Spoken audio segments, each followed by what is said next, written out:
So, let's just say you're thinking about running a marathon in 2021 or going long, doing any type of event in 2021, but it's only October 2020 as I make this. So why would I be talking to you about starting training now?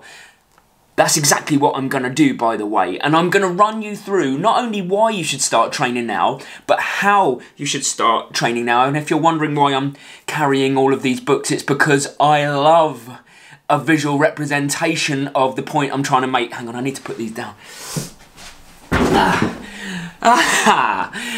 So, if you're not subscribed and you're new to this channel and you're wondering what the hell I'm all about, then make sure that you think about subscribing. You don't have to actually subscribe, but think about it, because all the way through this journey, all the way through the next few months, I'm going to share with you my training tips, my training process for a marathon and an Ironman and everything in between to try and help you get to your goal. And if you're watching this thinking, why is he telling us to train with 12 months before a marathon or a big event? Honestly, it might be the best thing you ever did. But first, another visual representation. I need to go and grab the paper.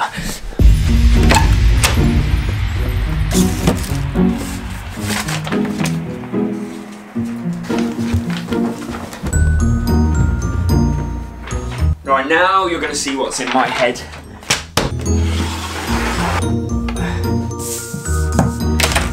So I talk about this loads on the channel, by the way, but what I'm about to speak about is something that is so obvious and should be so obvious to loads of us, but so many people ignore, and it's the need for consistency.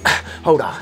I've often talked about this on the channel, and that is the power of consistency to get you wherever you want to go. No frills, just good, honest, hard and smart work.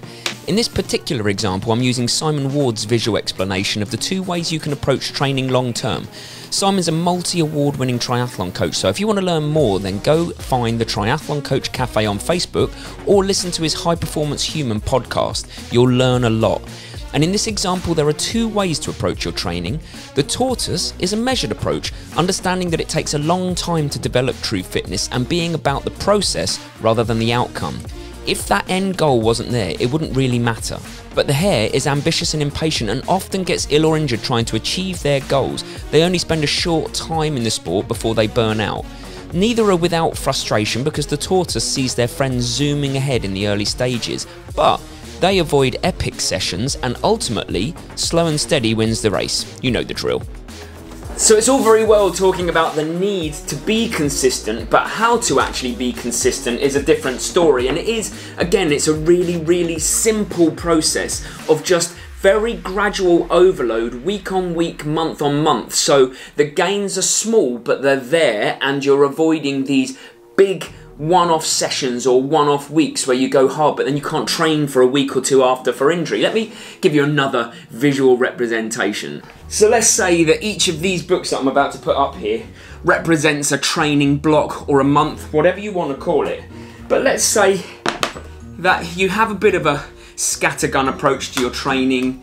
You sometimes do big sessions, you sometimes do small sessions. It's not nice and structured.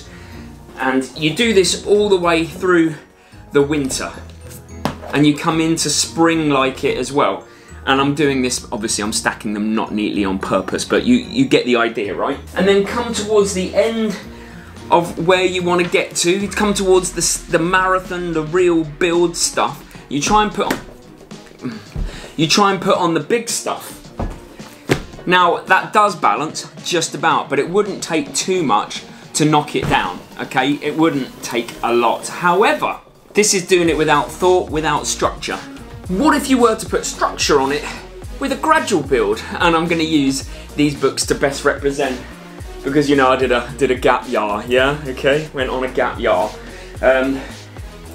But let's say, over the course of the next 12 months, you started and you built and you did it with intention and purpose, and neatly.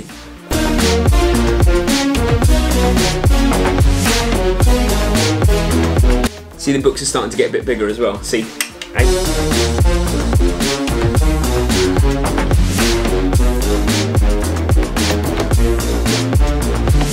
12 structured building blocks here, building one on top of the other, and for the most part getting gradually bigger, but you understand the process. That is if you start now with your training and you build with real structure and real planning. This is going hard some weeks, some months. This is going easy some weeks, some months.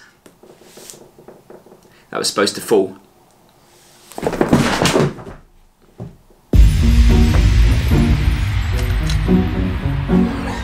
So, now we have the Tortoise Approach. Now we know why gradual overload, building that way, consistency is absolutely key. We need to know how we're going to get from point A to point finish line, right? So we need to know what our starting point is, and we need to know what our end point looks like, and we need to build in everything in between there.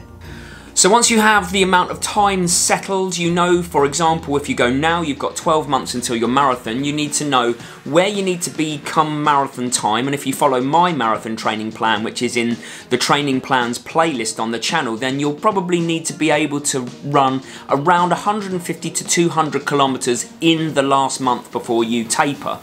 And if you take where you are now, let's say for example you run 3-5 kilometers per week, that's 15 kilometers times 4, you're looking at about 60 kilometers for that month. So you need to bridge the gap between 60 and 150. So that is 90 kilometers over the 12 months. That's actually, when you break it down like that, very achievable. I mean, think about it, you don't even need to add on 10k per month to get you between those two goals.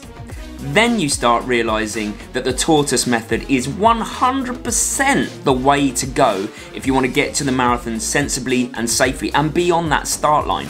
So I've just done this. Let me show you. This is how I would do it if it was me and I was at 60 kilometers for the month running from now till next year.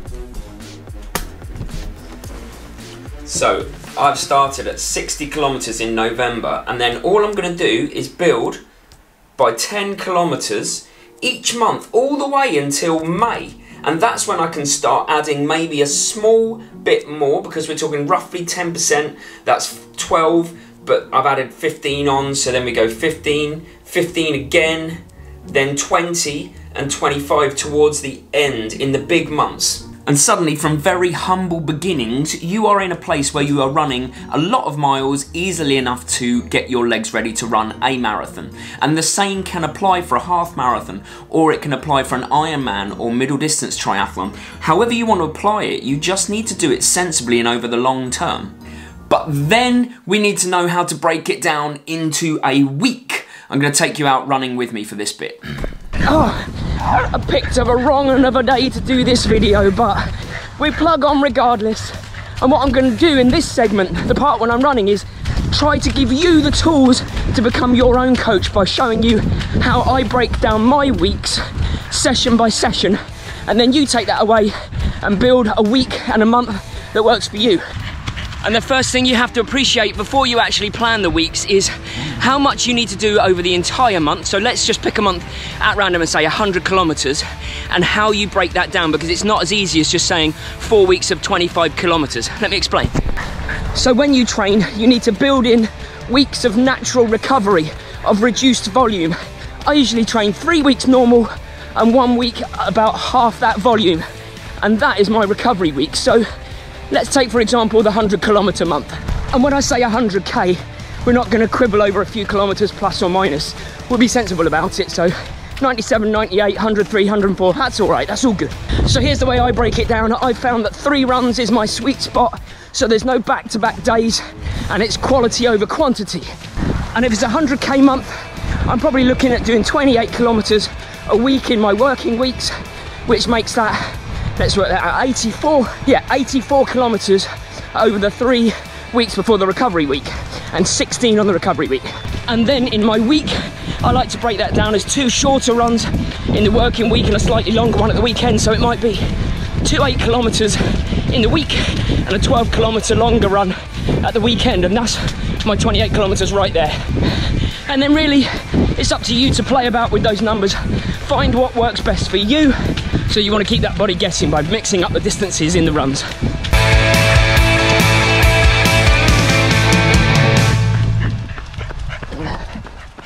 And the important thing for me is not that I give you exact details, exact numbers, it's that I give you the tools you need to be able to coach yourself, to be able to make it work for you. That's what's important here. So if there's anything I've not described clearly enough, just ask me in the comments. Back to me warming the studio. And there you have it. As a coach, this is how, if I knew you were about to run a marathon next year, London, Brighton, Manchester, whatever it is, all in October, this is how I would prepare you sensibly and safely. And you have a couple of options here that I'm going to give you that you could look into. And the first one is that I have put out training plans for every distance, from 5k to 10k half marathon and different lengths of training plans and different levels. So wherever you are, you could almost follow a 5k PB training plan into 10k, into half marathon, into marathon, and that might last you around a year. You could do that, and that's all for free. The other option is that I do have a Patreon coaching account, but there are a number of options on that account that mean you can get in touch with me and we can discuss, and I can either do a full coaching package, which is if people want completely bespoke coaching, all the way down to if you just chuck 20 quid my way, we have a half an hour Zoom every month and we just talk and I answer any questions that you have and I run you through how I think you're best to achieve that month's training safely. So those are two options, free and paid, and as always, you can always just ask me questions on the channel. You can send me messages via Instagram, on the comments here, you can put it on the Facebook page, there's a community that we have, or you could listen to the Fitness Freaks podcast where we talk about all of these things and so much more. All I'm really trying to do is give you as many avenues as possible for you to fulfill your potential and achieve your dreams, and whether that's a free route, a podcast, these videos, or a paid route via Patreon, I'm trying to be there for you and cater for every single person and their needs. Whew! That's a lot to take in, and I appreciate that. That's a whirlwind tour around how you should and could prepare for a marathon.